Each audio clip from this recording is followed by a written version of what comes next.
Hi teachers, hi LPT and hi top notchers. This is Sir Ken. Ngayon po mag-drill po tayo. I-discuss po natin yung mga actual board exam questions na lumalabas sa board exam. But before we start, please follow our pages, our YouTube, our Facebook and TikTok account. Sir Ken po yung pangalan. And before we start, I want to show you some pictures of books na may recommend naming mga top notchers. Kung gusto niyo makakuha ng high rating or mag-top sa board exam, especially sa left. Okay, are you ready? So these are the books. I suggest you purchase or read these books. Okay, basahin niyo po or mag-purchase kayo ng mga libro na ito.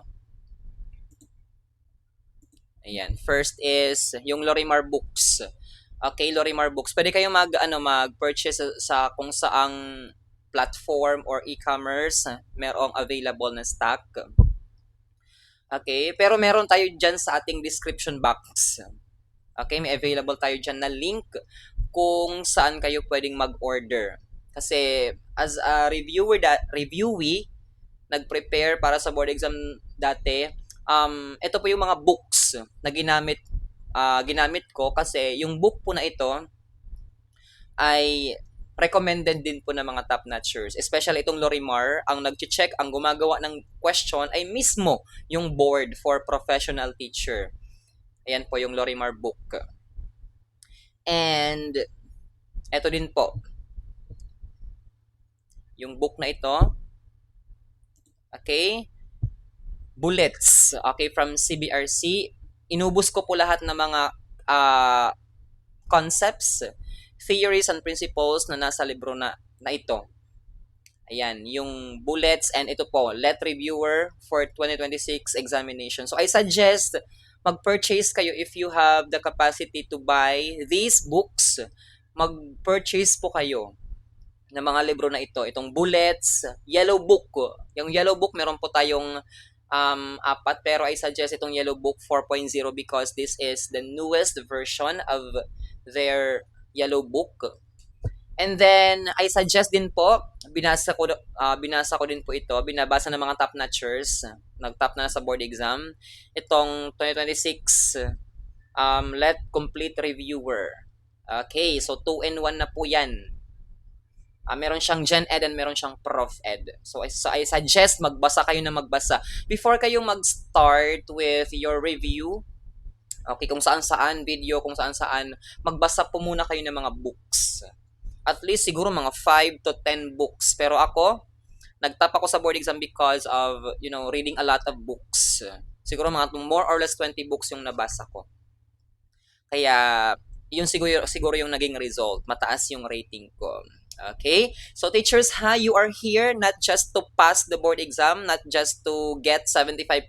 No, you are here listening to me to get that high rating, 90 above, or either mag-top sa board exam. Huwag po kayong mag-aim ng 75% lang because you're not here just to pass, merely pass the board exam, but of course, to get that high rating or to top the board exam. Naintindihan, teachers? Okay, again, I am Sir Ken, your lecturer for today and one of the top notchers of October 2022 board examination. Okay, before we start, please paki-follow po ng ating mga pages, paki-subscribe ng ating YouTube account. Mag-join po kayo. Dito mag-join kayo if you would like to join. Nandyan po nakapost yung mga private videos natin. Sa mga private videos, nandyan po yung mga actual board exam questions. And doon ko po i-upload yung mga ganitong videos natin. Coaching. Okay? Especially for pre-board. Okay, click join. And then sa Facebook naman po, click subscribe. Okay. Let's start our discussion for today. First question. Let's start with the first question. Ayaw lumabas ng first question. Ayan. By the way, this video is for SPLE na magte-take ngayong May And then, September 2026 left. Ang tawag na po ngayon, teachers, ay left. Hindi na po siya let. Left na po siya. Licensure Examination for Professional Teachers. Okay, first question. Isang paraan ng pagkuha ng datos na ginagamitan ng sunod-sunod na tatlong tuldok.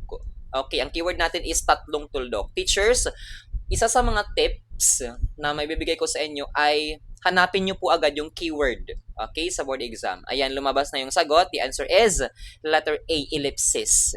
Yan po yung bantas na ginagamitan ng tatlong tuldok na sunod-sunod. Ellipsis in Filipino, that is, anong ellipsis in Filipino? Tutuldok-tuldok. Oh, drill tayo. Anong bantas ang ginagamit sa paghihiwalay ng pasalaysay na salita or pangungusap? Pasalaysay na pangungusap. Anong bantas? That is period or anong bantas yon? Tuldok. Okay, next naman po kapag bantas na naghihiwalay ng sunod-sunod na sugnay, ang sagot sa board exam is tuldok kuwit or in English, semicolon.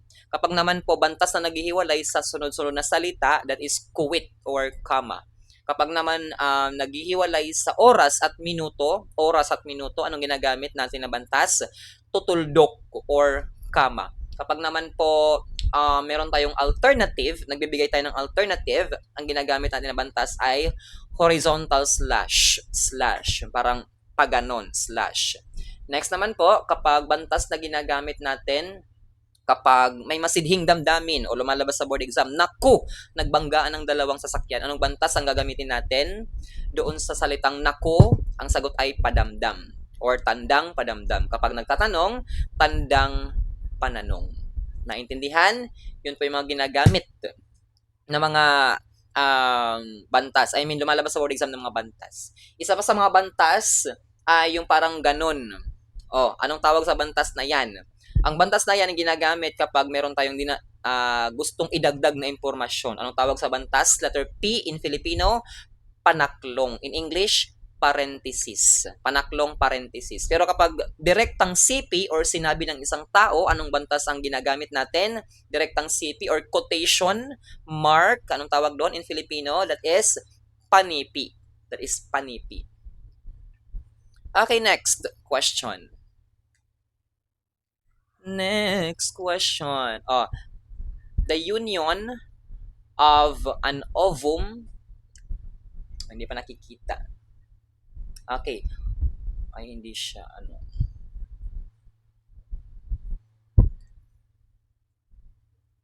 nawala ang ating number 2. Nasaan ka na ba? Number 2.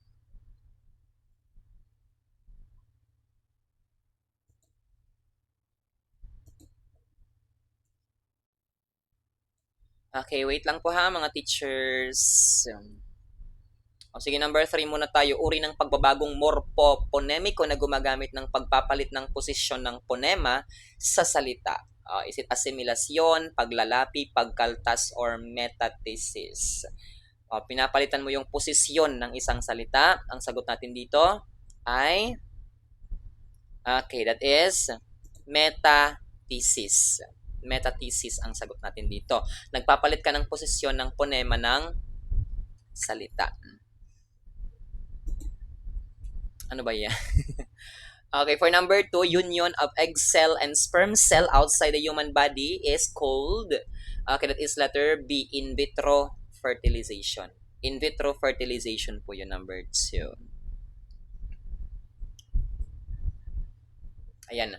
Remember nyo teacher kapag ang tawag dito, kapag union, I mean kapag merong experiment sa loob ng tiyan, okay, an experiment sa loob ng tiyan ng nanay, okay, ang tawag po doon ay in vivo fertilization. In vivo fertilization. Kapag naman po experiment sa labas ng tiyan, ang tawag po ay in vitro fertilization. Remember na lang po is yung bata sa loob ng tiyan ay vivo. That is in vivo fertilization. And kapag naman po sa labas, in vitro fertilization. Example, test tube babies. Ang sagot, in vitro fertilization.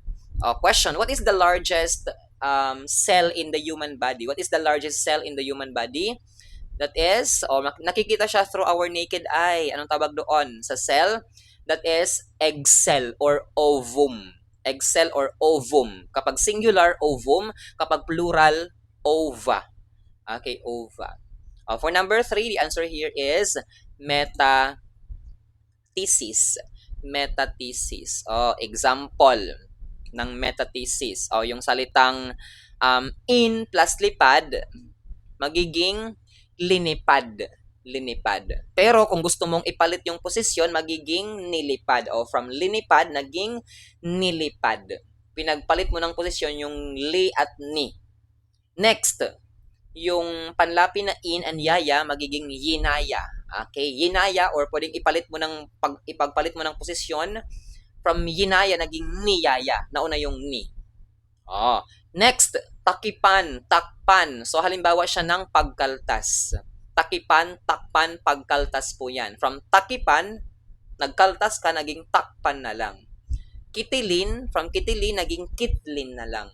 From sarahan, naging sarhan na lang. Naintindihan? From kuhanin, naging kunin na lang. Kuhanin, naging kunin. Kunin mo na ang lahat sa akin. Ayan. Next tayo, number 4. Number 4 question. Fourth question. Keyword natin. Ano yung keyword na nakikita natin dito sa ating ika-4th na question na hindi pa lumalabas? Okay, Kyoto Protocol. Kapag nakakita tayo ng Kyoto Protocol, ang keyword natin dyan palagi ay reduce greenhouse gas emission. Reduce greenhouse gas emission. Kapag naman po Brundtland Commission, ang keyword natin, ang sagot natin sa board exam is sustainable development. Again, kapag nakita ng Brundtland Commission ang sagot, sustainable development. Kapag nakita ng Kyoto Protocol, ang sagot, reduce greenhouse gas emission.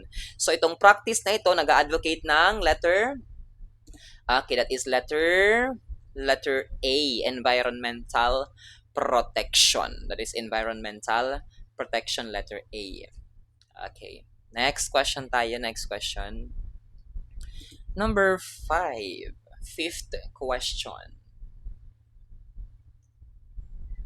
Number 5, hindi pa lumalabas. So, isang uri ng pamahayagan na nag-uulat ng mga tunay na pangyayari batay sa pag-aaral, panaliksik o pakipanayam at sinusulat sa paraang kawili-wili. Ang keyword natin is kawili-wili, reviliame. Kawili-wili, sinusulat, isang uri ng pahayagan. Ang sagot natin dito ay kawili-wili, that is lathalain. Ayan, lumabas na. Kapag kawili-wili, ang sagot natin is lathalain. Kapag naman po kuro-kuro, okay, ang sagot natin is Pangulong Tudling. Again, kapag kuro-kuro, opinion page. Pangulong Tudling ang sagot natin, kuro-kuro. Kapag naman po kawili-wili, lathalain. Kapag naman po mga comics, mga games, ang sagot natin is seksyong panlibangan. Seksyong panlibangan. Ang sagot dito is kawili-wili, lathalain ang sagot dyan, lathalain. In English, lathalain is feature, section. Alright. Next question tayo, next question. Next question, number 6. Number 6. When the North Pole is tilted towards the sun, it is summer, and when the sun shines all the time, both day and night. So, ang keyword natin dito, sun shines all the time. The sun kuno shines all the time, both day and night. So, ang tawag dito ay, walang gabi, 24 hours, umaga lang, walang gabi. The answer here is letter D, that is midnight sun. And usually, nangyayari po siya sa North Pole or sa Norway. Remember mga teachers, sa Norway po ina-award yung Nobel Prize. Nobel Prize. Sino yung first Asian to receive Nobel Prize? Sino yung first Asian to receive Nobel Prize award? Sino siya? Yung nagsulat ng Gitanjali, si Rabindranath Tagore. Kapag naman po first Filipino to be awarded Nobel Prize, okay, si Maria Ressa. For journalism naman po siya, Nobel Prize for journalism. And kapag naman po first female to be awarded Nobel Prize, si Marie Curie. Okay, first female, Marie Curie. First Asian to be awarded Nobel Prize, Tagore. First Filipino, Maria Ressa. Ayan, si Curie, siya yung naka-discover ng radioactivity. Discovered radioactivity. Naka-invento, na-discover niya yung element na polonium and radium. Radium ba ang tawag dyan? Radium, radium. Okay, naintindihan, teachers? Again, first Asian, Tagore. First Filipino, Maria Ressa. First female na ina-award sa Norway, si Marie Curie. Marie Curie, radioactivity, radion, and polonium. Number 7, uri ng panghalip na ginagamit na panturo sa mga bagay. Panturo, that is, okay, in English, panturo, that is demonstrative pronoun. Demonstrative. In Filipino, that is pamatlig. Okay, that is pamatlig, pamatlig. Demonstrative pronoun. Okay, letter B. Letter B po siya, letter B. Hindi pa siya lumalabas. Bakit kaya? Kapag hindi yan lumabas sa board exam, kayo na lang po yung lumabas, mga teachers. Char. Okay. Letter B, pamatlig, letter B.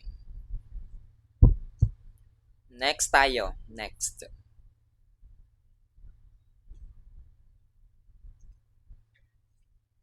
Okay, ano nga ba yung palagyo?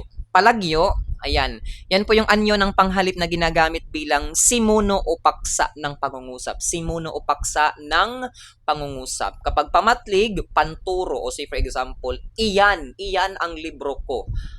Okay, doon kami nakatira. Doon. That is demonstrative pronoun. Kapag palagyo naman po, ako ay mag-aaral. Ako. Instead na tao, sasabihin mo ako. Minsan, instead na name, ako. Okay, next, ikaw ang napili. Hindi mo sabihin, ikaw, Shoni, ang napili. Dapat ikaw lang ang napili. Siya ay masipag. Instead ng pangalan or proper noun, gagamit ka ng palagyo or nominative case in English.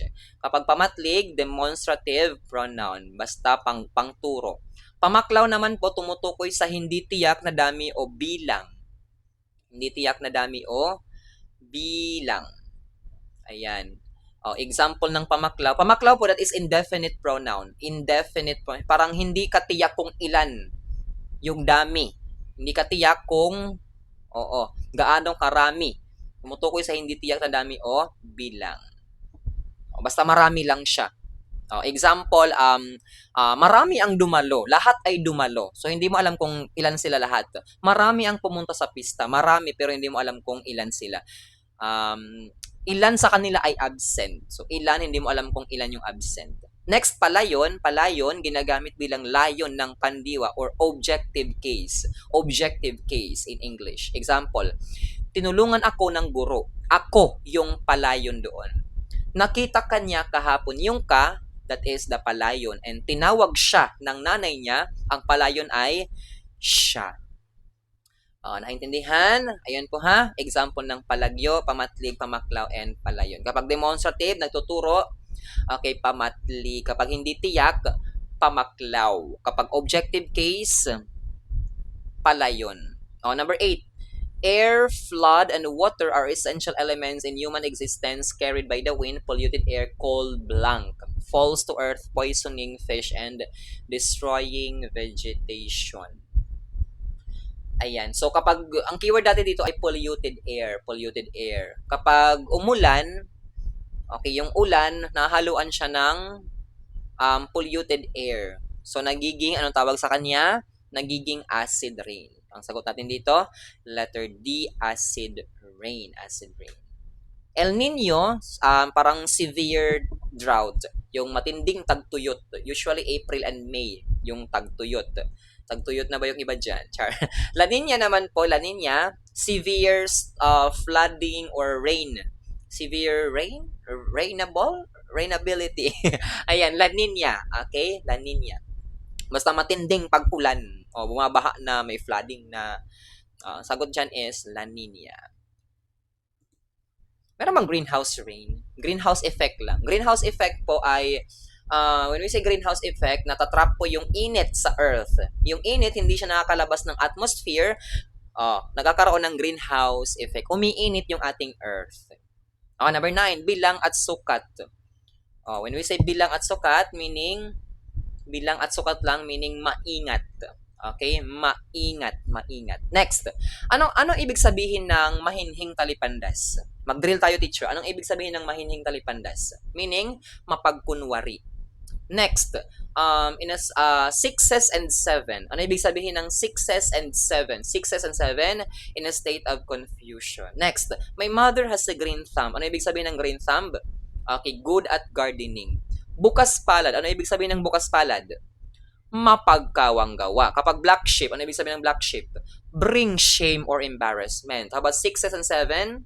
In a state of confusion. Next, a stitch in time saves nine. Meaning, letter M, maagap.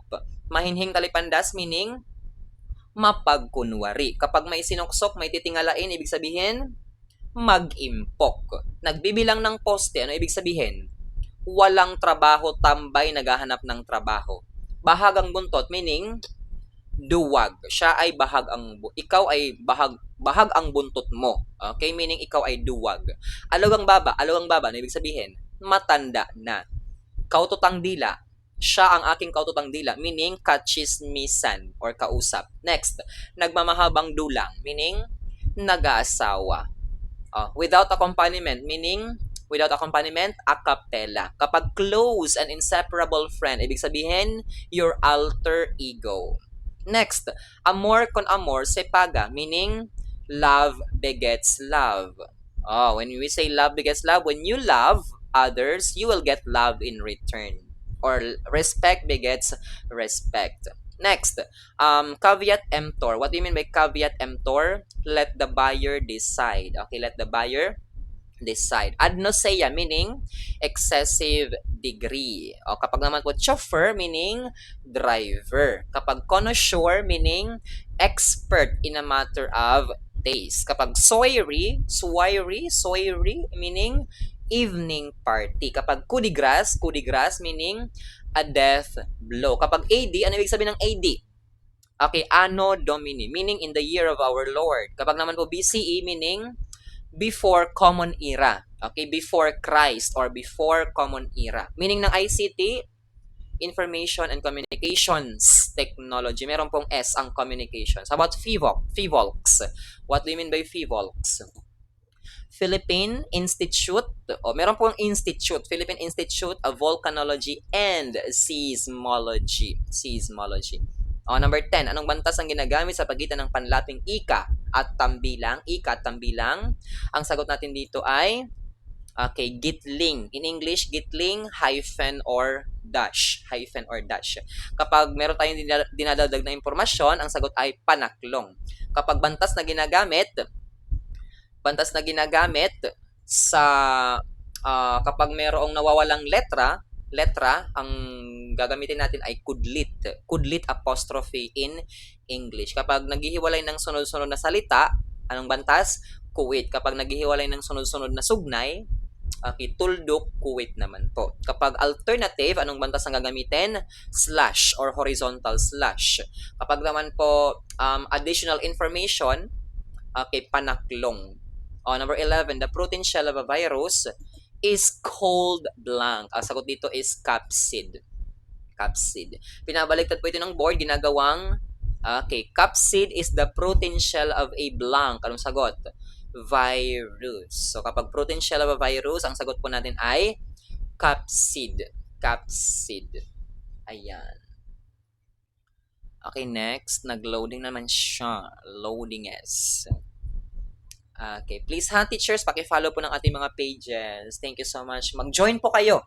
Join po kayo sa ating mga private sa Facebook and YouTube. Mag-join po kayo. 99 pesos lang naman po yung pag-join ninyo. Ayan, subscribe or join po kayo. Next. And magbasa kayo ng mga books. Maraming books. Mag-purchase kayo if you have money. Kasi wag niyong i-compromise yung board exam ninyo. Kasi isang beses lang naman kayo mag-board exam. So, ibigay niyo na lahat. Kung kaya, Kung kaya kong iwanan ka. Char. Number 12. Anong bahagi ng panaliksik? Matatagpuan ang lugar basta yung pagkukunan ng mga literatura ng pag-aaral. Okay, again, kapag literatura, kabanata or chapter 2. Next, kapag metodo or metodolohiya, kabanata 3. Kapag panimula, kaligiran, kabanata 1. Kapag naman po conclusion and recommendation, kabanata 5 or chapter 5. Kapag naman po results and discussion, kabanata 4. Kapag literatura, 2. Metodolohiya, research design, kabanata 3. Kapag 4, that is results and discussion. Kapag 5 naman po, conclusion and recommendation. Okay, number 12, that is letter D. Naintindihan, teachers? Ayan. A species of fish live in a lake. When a dam was constructed in the area, a group of fish was separated. O, na-separate yung ibang fish and then napunta sila sa ibang pond or new pond. So, ang tawag doon, nag-transfer sila ng lugar, ang tawag doon ay geographical isolation. Geographical isolation. That is letter A. 13, letter A. Chrono means time. Episodic, episode, may mga chapters or kabanata episode. Example, novel. Ayan, behavioral, behavior. Di ba yung mga organism, meron tayong iba-ibang behavior. Mga tao, ang behavior natin, marami tayong behavior about psychology. Mga organisms, animals, meron din silang own behavior. So, depende po. Yan. Okay, number 14. Number 14 tayo, mga teacher, 14.